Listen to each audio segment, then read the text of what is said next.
وہ جو ججز جو ہیں ان پر بھی کیا کیا پریشر ہوں گے اور ان کو کس کس طرح دمکایا جا رہا ہے. کبھی سپریم کورٹ کے باہر جمع ہو کے دمکایا جاتا ہے, کبھی قومی اسمبلی کے اندر کھڑے ہو کے دمکایا جاتا ہے, کبھی کہیں کبھی کہیں. ایک بات جو جاوید اقبال صاحب نے کی نا, وہ بات بڑی اہم ہے کہ عمران خان کی مقبولیت جو ہے وہ کم نہیں ہوئی اور انہوں نے شعور دیا, یہ درست بات ہے. اب اس میں آپ یہ دیکھیے کہ یہ جو ابھی ایک بیانیہ بنا رہے ہیں نا کہ جی 75 سالوں میں ایسا نہیں ہوا, پھر یہ بالکل غلط ہے, بالکل غلط ہے. اس لیے کہ 71 سے پہلے مشرقی پاکستان میں کیا کچھ نہیں ہوتا رہا, کیا کیا عمارتیں نہیں جلائی گئی. نمبر 2, 77 میں کیا کچھ نہیں ہوا, جب بھٹو صاحب کی 79 میں پھانسی ہوئی تو اس کے بعد کیا کچھ نہیں ہوا.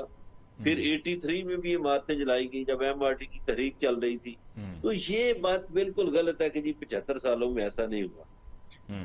اور یہ ایک جو سوالیہ نشان پہلے میں نے چھوڑا ہے, اس پہ آپ دیکھیے کہ یہ مسئلہ عمران خان کا نہیں, عمران خان کی جگہ کوئی اور بھی ہو, جب لوگ اکتائے ہوئے ہوں. علی ممتاز صاحب, لوگ غربت کے ہاتھوں تنگ ہیں, ایسے مراحل پہ ان کو ایک واقعہ چاہیے ہوتا ہے, کوئی بھی ہو جائے. آپ دیکھیے کہ کراچی میں جو واقعہ ہوا ایک لڑکی کی شہادت کا, اور وہ پھر وہاں جنگ میں بدل گیا اور پٹھانوں کی اور مہاجروں کی ایک طرح سے جنگ شروع ہو گئی. تو یہ واقعات چاہیے ہوتے ہیں جب تنگ ہو جائے نا کوئی. اب پاکستان کی کروڑوں نوجوان بے روزگار ہیں, گھر وہ جاتے ہیں تو ماں باپ ان کو کہتے ہیں کہ جاؤ بھائی کماؤ, باہر وہ جاتے ہیں ان کو نوکری نہیں ملتی, اور ماں باپ نے ان کو چلے جیسے بھی ہے پڑھا لکھا دیا, اس کے بعد ان کے اخراجات تو وہ برداشت نہیں کریں گے نا. تو جس ملک میں کروڑوں بے روزگار ہوں, اس میں یہ جو 1 سال ہے نا, یہ بڑا اہم ہے. اس لیے اہم ہے کہ اس 1 سال میں بہت سی فیکٹریاں بند ہوئیں, بہت سے بزنس سکڑ گئے, بہت سی بے روزگاری پھیل گئی, بہت ہی غربت میں اضافہ ہوا, مہنگائی میں بے پناہ اضافہ ہوا, غریب زندگی کو ترس گیا, اور جو مڈل کلاس تھا وہ زندگی کی تلاش میں سرگرداں ہے اور وہ غربت میں چلا گیا ہے. تو لوگ تنگ ہیں. اس تنگی کے نتیجے میں کوئی ایک واقعہ بھی ہو جاتا تو لوگ باہر نکلتے, لوگ غصے کا اظہار کرتے. تو لوگوں نے غصے کا اظہار کیا ہے. میں یہ کہتا ہوں کہ جو لوگ ذمہ دار ہیں آپ ان کو سزا دیں, لیکن یہ جو ذمہ داری ادا کرنے میں ناکام ہوئے ہیں ان کو بھی کٹہرے میں کھڑا کریں کہ انہیں احساس ذمہ داری نہیں تھا. یہ کس لیے حکومتوں میں بیٹھے ہوئے ہیں. اور میں ایک اور بات آپ کے پروگرام کے توسط سے کرنا چاہتا ہوں کہ ماشاءاللہ بڑی جلدی شناختیں ہو گئی ہیں. کاش سارا سال جو جرم ہوتے ہیں جو پولیس نہیں تلاش کر پاتی, لوگوں کے گھروں میں چوریاں, مارکیٹوں میں یہ جو سنیچنگ ہوتی ہے یا اور چیزیں ہوتی ہیں, اس میں تو پولیس کبھی نہیں ڈھونڈتی. اور پولیس کے بارے میں ایک اور بات بھی پتہ چل رہی ہے کہ وہ تو دیکھیے چور اپنا کام چلا لیتا ہے. ان کو ایک بہانہ ملا, اب سنا وہ انہوں نے کارکن کا اور ریٹ رکھا ہوا ہے چھوڑنے کا, اس سے بڑے کارکن کا اور صحافیوں کے بھی ریٹ لگے ہوئے ہوں گے. جی, تو انہوں نے اس میں سے بھی دیکھے, جیسے لوگوں کو ایک واقعہ ملا, بہانہ ملا غصہ نکالنے کا, اسی طرح پولیس کو کمائی کرنے کا ایک موقع مل گیا. تو اس کو بھی ہمارے اداروں کو دیکھنا چاہیے کہ دیکھیے نگران حکومت یا کوئی حکومت, اس میں یہ نہیں ہونا چاہیے کہ نون لیگ کے بندے یا کسی پارٹی کے بندے مخالف پارٹی کے لوگوں کی نشاندہیاں کریں کہ فلاں کے گھر پہ چھاپا مارو, فلاں کی عورتوں کو کی تذلیل کرو.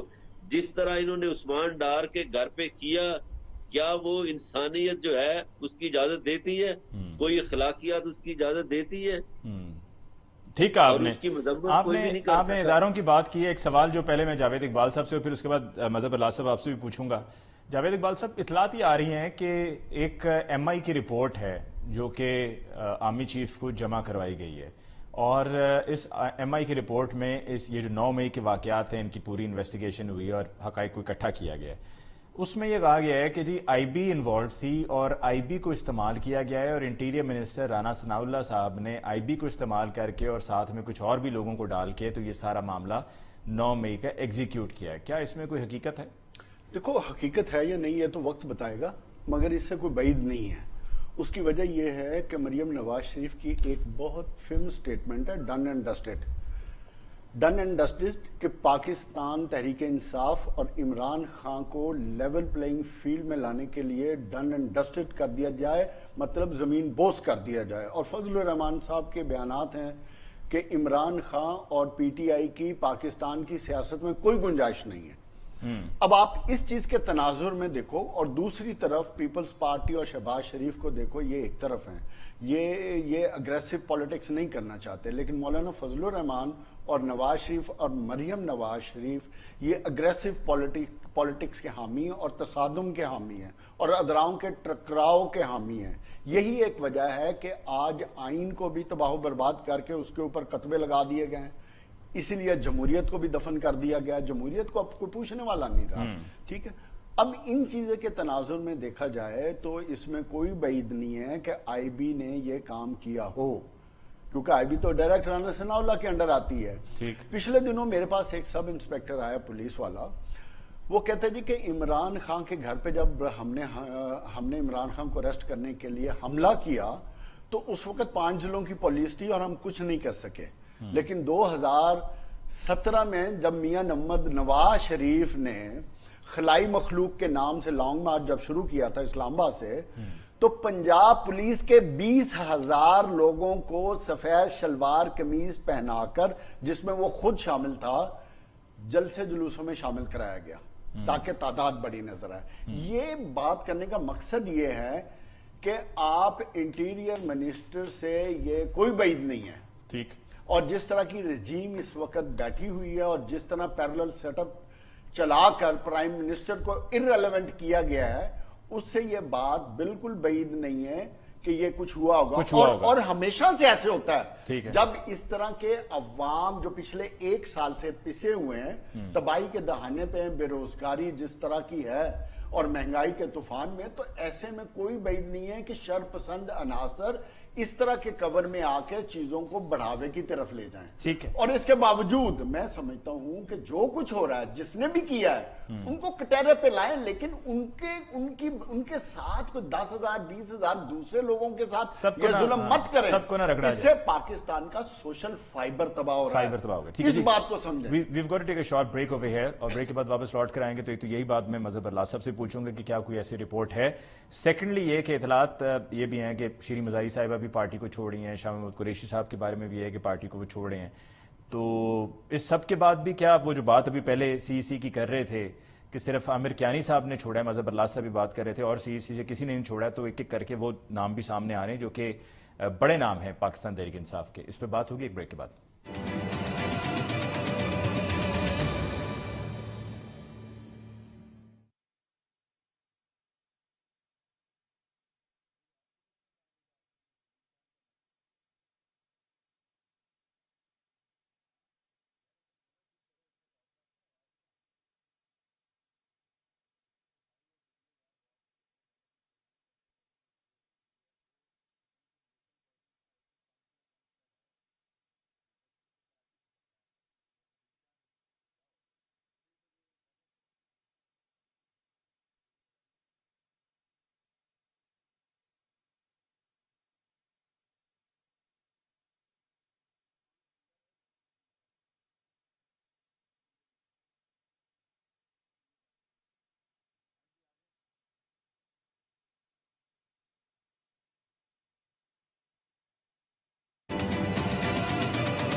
Welcome back. After break discussion کو آگے بڑھاتے ہیں. مظہر اللہ صاحب، ایک تو یہ جو رپورٹ جس کی میں بات ابھی کر رہا تھا، کیا آپ کے پاس کوئی ایسی اطلاعات ہیں کہ کچھ اس طرح کی رپورٹ ہے؟